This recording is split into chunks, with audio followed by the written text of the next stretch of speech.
Hi guys, Fortress Forger. Welcome back to another video. Today we're going to be taking a look at some things I got from Solvang, our recent family trip down there. There was a couple antique shops and I found a couple things in them, so I'm going to share them with you today. I'm filming this on Christmas Eve, so Merry Christmas to everybody out there. I know this is going to come out like a week after, but hope you had a happy holidays. But anyways, let's get started. So first, my mother got us this ornament to remember our time there. Cool. For those who don't know, Solvang is a Danish themed town in California, and it looks just like that. Pretty cool little ornament for our tree this year. And then first thing from our antique shop, we found this ornament that me and my wife picked out. I like it because of the color. And it looks really pretty on our tree. So we picked this one out just because it was cool, different, more of like a memory. Think of what, our time there. Both cool ornaments. Right here. Both cool in different perspectives. Just to remember our time, kind of the architecture, it's very cool, and this is more of like a antique shop, kind of retro feel. Yeah, we love it. And then this one, I bought this as a present for my wife. If you can see, it is a mirror. It's like a plate. I don't know, dish kind of thing. You can see me right there. And it has sunflowers on it. And her symbol essentially is sunflowers, and so I found this really nice ornate. Here, look.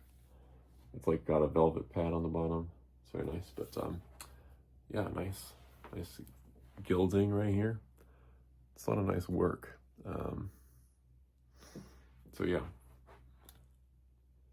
It's really pretty. Little plate, I guess. I don't know, we don't have anything to set it on top of really, so, but yeah, that's really cool. This was 95 bucks, so yeah, not too bad. If you want to see the detail again, here it is. Really pretty. It's on both sides, so really cool. And then probably what you saw in the thumbnail and what I found, I'll tell you the story. So when we were in the shop, basically we were in a jewelry section, and perched right above the cabinets was what is inside of this. This itself, I also got from there. I think this was 40 bucks, but I'll go over this in a second. What is inside of here is something that is quite funny. So basically, earlier in the day, we were driving down, and my father asked me what would complete my collection really, or like if I had all the money in the world, what would I go after? And lately I've been interested in top hats. You saw in my last video, you saw me unboxing and cleaning this top hat over here. This is a folding upper top hat.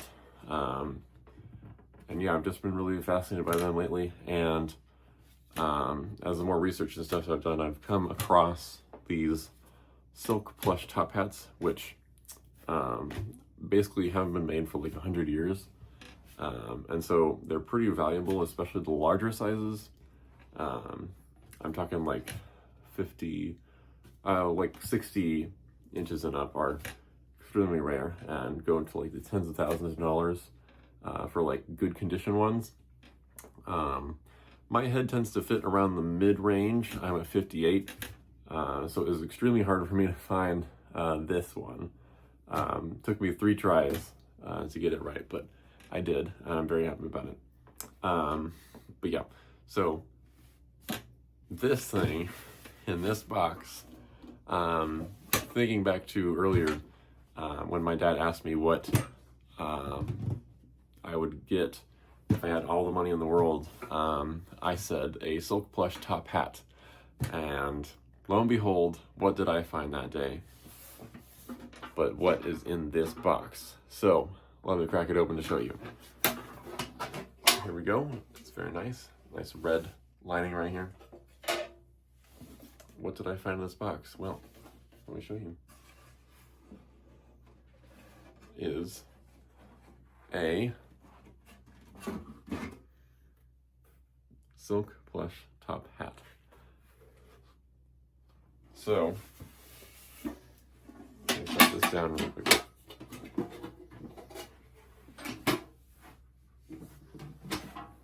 So,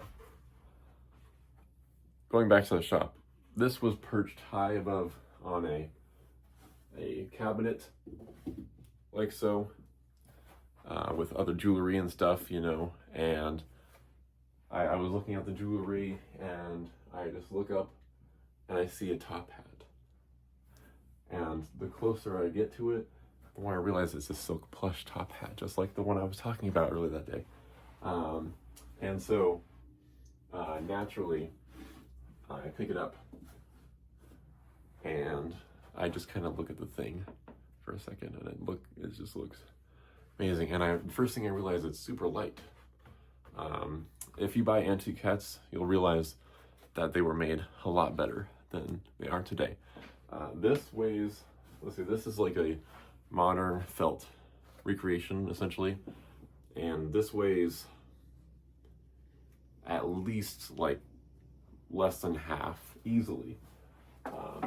Older hats are much lighter, same as this opera hat. This one is still, even with all the hardware in it, it's still lighter than that one.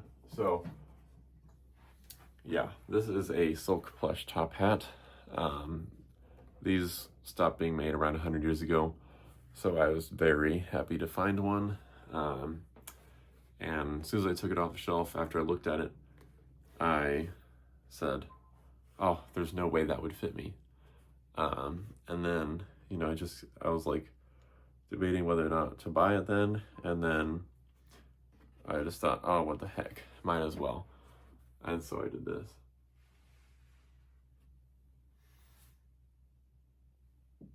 And it fit like a glove. This hat fits me better than any other hat that I have had, and it is ridiculously light. So yeah, I found a silk plush top hat in an antique shop in California. So yeah, pretty crazy. We have the label in here with the previous owner's initials right here. See, there is like some cardboard in here, leather strap all along. This is from France, actually. I've done a tiny bit of research. This is from A.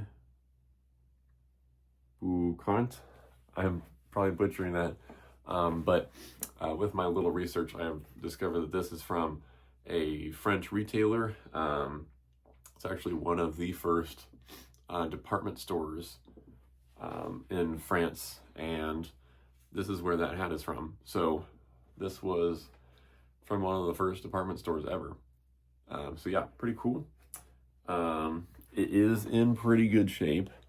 It's hard to tell. It's really dusty. And it's also like, you know, like it hasn't been cleaned in a while, obviously. So, and yeah, there is some damage up top here, which is really common of these. But the main damage is the ribbon right here on the bottom. And yes, there is a chap or a company in England that can repair these, and I'm considering doing that, but we'll see. I'll clean it up and see kind of how it looks after that and go from there. But yeah, I mean, talk about a find of a lifetime. silk plush top hat. And then, you know, what did I find after that? I say, oh, I was carrying it around the store. It's like, oh, like, it would be amazing if there was a hat box. So I could store this in there. And, you know, what did I find but a hat box? And it was labeled as a pale tin. And so I recognize it as a hat box. So, yeah, it has a nice red lining in there. And yeah, it's cool because you can lock it with this latch right here. It has a nice carry handle. And yeah, and I mean, it fits the hat just perfectly. So, it's, it's amazing. I mean, it's amazing what you can find in just any old antique store. But yeah, so how much did I get this for, might you ask? I think I paid $315 for it. How much do these go for? Well, I mean, in this condition, it's difficult to say, but I think usually around 1,000, give or take. So yeah, I'm a size 58, so yeah, this is a pretty cool find. Thank you for joining me. Next video will probably be cleaning this. I'll show you guys how to, just like I cleaned this opera hat over here. So yeah, I appreciate you guys joining me. Thank you all for watching. Please leave a like, comment, subscribe. Comments help out just to figure out kind of what people want to see. And yeah, so some future videos down the line, I'm going to be comparing all different types of top hats. Since I have one of each of them now, kind of show you the different ones. So yeah, once again, thank you guys for joining me, and I'll see you in the next one. Bye guys.